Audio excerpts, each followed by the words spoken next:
Ayan guys, good morning. So nandito ako sa aming kapitbahay. Kasi guys, ayan siya, naglinis siya ka ng yung dragon fruits. So kami naman ay nag-aabang para itanim namin sa aming taramnan. So ayan guys. Kasi dapat lilinisin din siya para magbunga, tanggalin yung mga luma, yung mga lumang mga magurang na bala, matawag sa magurang. Basta yung magurang dun So kailangan siyang linisin para duman siya liwat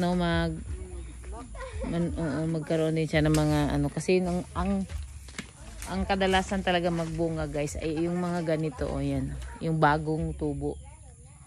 Yan. So mga October na next year magbunga siya. Although October ang tagbunga siya. No? Ay no, July.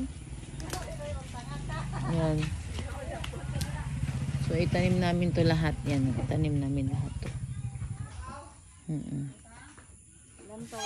Yan. So ayan guys. Tapos mayroon dito habang andito ako sa kapitbahay, may mga nagsisilhig, ayan. Tapos may nanguto. Tapos may naglaro, naglaro sila guys ng piko. Piko to di ba?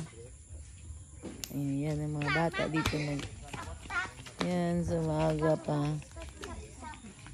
Ayan ang laro nila guys. Tapos ganito sa bukid literal na nagsusunog sa likod bahay mo. Sa syudad kasi hindi pwede. Tapos ayan, may nag-email, may nagkuto, tapos may nagpasiga. Ngayon naman may naglibod ka. Kasi pong naputang ko pala rin. Kasi yun nga. Karong patabi sa hapon nila kan. Hoy, ako po, tanga mo man ako. Karon sa hapon ang bayo. Sa mga utang. So ganito ang literal na nasa bukid guys. O diba? May mga nag-i-email. May tiyanggi, nagpipiko.